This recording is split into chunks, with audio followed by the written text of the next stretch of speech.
Hello dear students, how are you. I think आप सभी लोग बिल्कुल फिट होंगे। आज हम लोग इस वीडियो में क्या देखेंगे?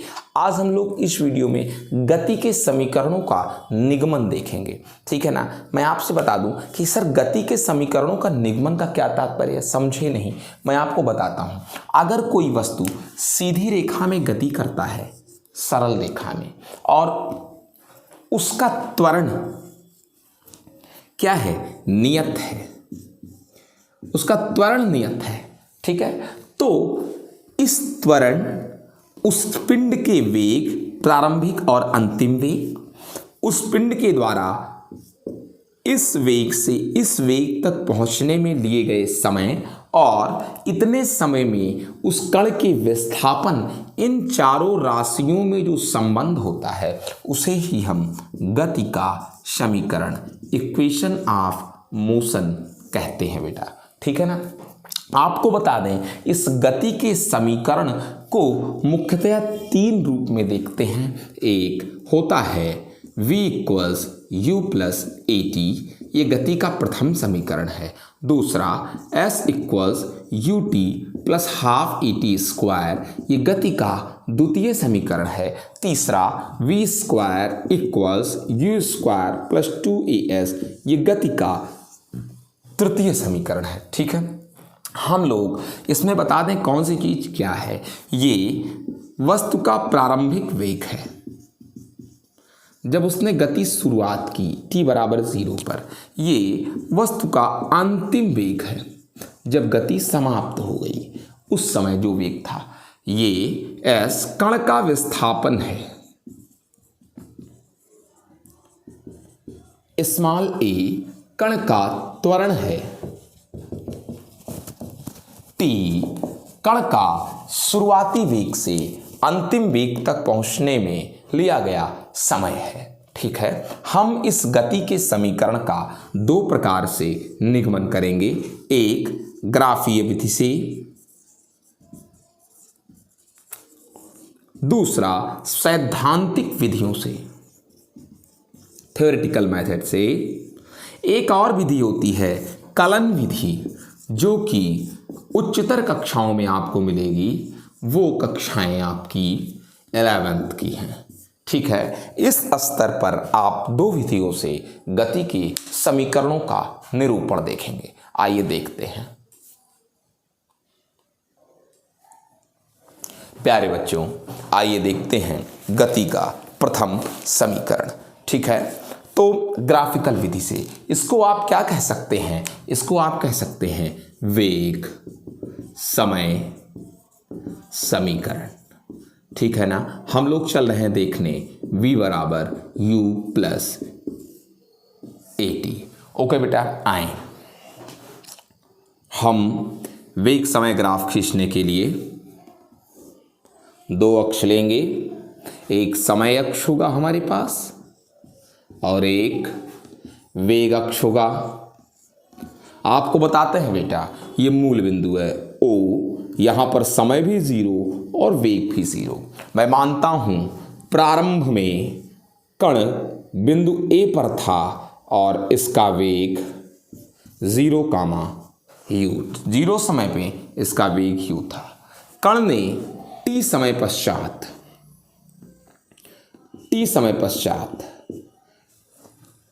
इसका वेग कितना हो गया? u से बढ़कर v हो गया। सो जरा सा इसको ट्रेस करते हैं। ये बेटा t समय पर वेग v हो गया।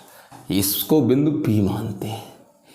ये ग्राफ हमारा VT ग्राफ होगा जो हम खींचने चल रहे हैं। This is VT graph. Okay, ये बेटा यही वेलोसिटी टाइम ग्राफ है। ठीक, लिख देते हैं। माना कोई कण u वेग से गतिमान है तथा नियत त्वरण a है, t टी समय में वेग u से बढ़कर v हो जाता है,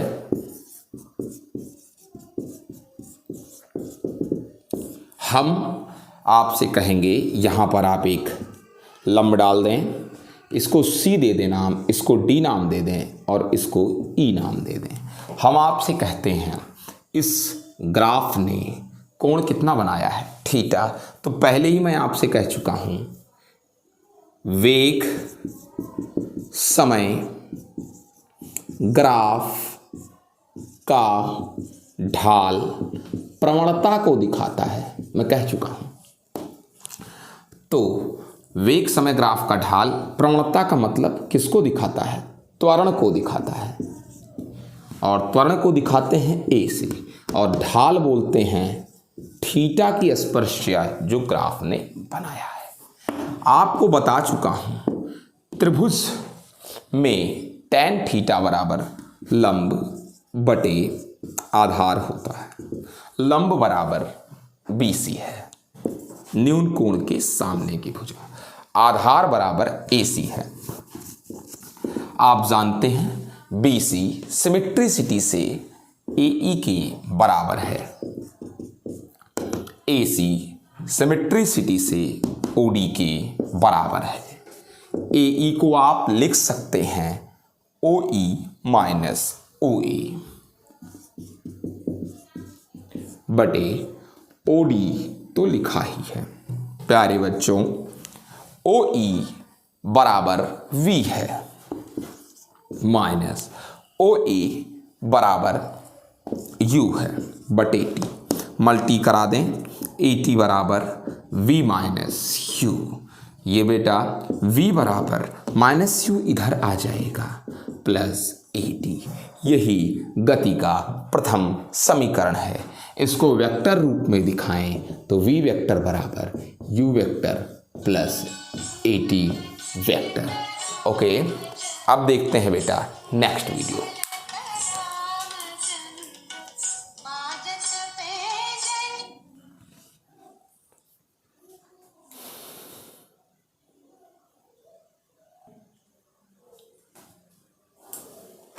अब देखते हैं बेटा गति का द्वितीय समीकरण, उसको बोलते हैं विस्थापन समय समीकरण।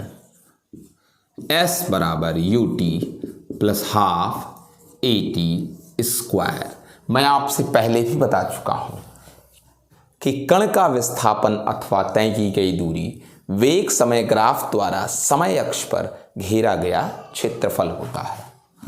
कण का कुल विस्थापन अथवा सीधी रेखा में चली गई दूरी वेग समय ग्राफ द्वारा समय अक्ष पर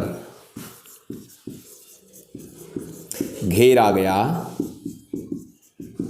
क्षेत्रफल। तो यस बराबर समय अक्ष पर घेरा गया क्षेत्रफल ओ बी डी ओ समलंब चतुर्भुज ओ ए बी डी का क्षेत्रफल होगा। प्यारे बच्चों, इसको दो भागों में बांट सकते हैं। आयत का क्षेत्रफल, आयत ओ ए सी बी डी का क्षेत्रफल प्लस त्रिभुज ए बी सी का क्षेत्रफल। प्यारे बच्चों, आयत का क्षेत्रफल लंबाई गुणे चौड़ाई प्लस त्रिभुज का क्षेत्रफल आधार गुणे ऊंचाई। ओ ए ओ डी हाफ ए सी को सममितता से ओ डी, बी सी को पुनः ए ई लिख सकते हैं। आपको बता चुका हूं ओ ए यू है, ओ डी टी है, हाफ टी ए ई के बारे में पहले ही निकाल के दिखा चुका हूं। v माइनस यू एस बराबर U T half T multi v minus you means 80। So now s equals U T plus half 80 square. यह है बेटा गति का द्वितीय समीकरण या विस्थापन समय ग्राफ वेक्टर के फॉर्म में s बराबर u vector dot T plus half a vector T square. अब देखते हैं बेटा गति का तृतीय समीकरण। प्यारे बच्चों, अब आइए देखते हैं वेग विस्थापन समीकरण। वेग विस्थापन समीकरण या गति का तृतीय समीकरण v स्क्वायर बराबर u स्क्वायर प्लस 2as। कैसे? आप जानते हैं कण का कुल विस्थापन या सीधी रेखा में चली गई कुल दूरी वेग समय ग्राफ द्वारा समय अक्ष पर घेरा गया क्षेत्रफल, और वो समलंब चतुर्भुज है। समलंब चतुर्भुज ओ ए बी डी का क्षेत्रफल। सबको पता है समलंब चतुर्भुज का क्षेत्रफल हाफ समांतर भुजाओं का योग मल्टी संगत ऊंचाई। समांतर भुजाएं ओ ए प्लस बी डी गुणे संगत ऊंचाई ए सी। हाफ ओ ए बराबर ओ ए, लेकिन बी डी बराबर लिख सकते हैं ओ ई गुणे ए सी को सममितता से ओ डी लिख सकते हैं। हाफ ओ ए बराबर आप ध्यान दें यू है और ओ ई बराबर वी है गुणे ओ डी बराबर टी है। मैं आपसे ये कहूँगा एस बराबर वी प्लस यू क्रम विनिमय नियम से टी बराबर यहाँ से v minus u upon a. प्यारे बच्चों, a plus b a minus b a square minus b square नीचे 2a, तो बचा क्या v square minus u square बराबर 2as। इसको थोड़ा और मॉडिफाई करें, v स्क्वायर बराबर यू स्क्वायर प्लस 2as। ये गति का तृतीय समीकरण अगर इसे वेक्टर फॉर्म में दिखा दें तो v vector dot v vector बराबर u vector dot u vector 2a vector s vector. ये हो गया गति का तृतीय समीकरण। अब मिलते हैं अगले वीडियो में।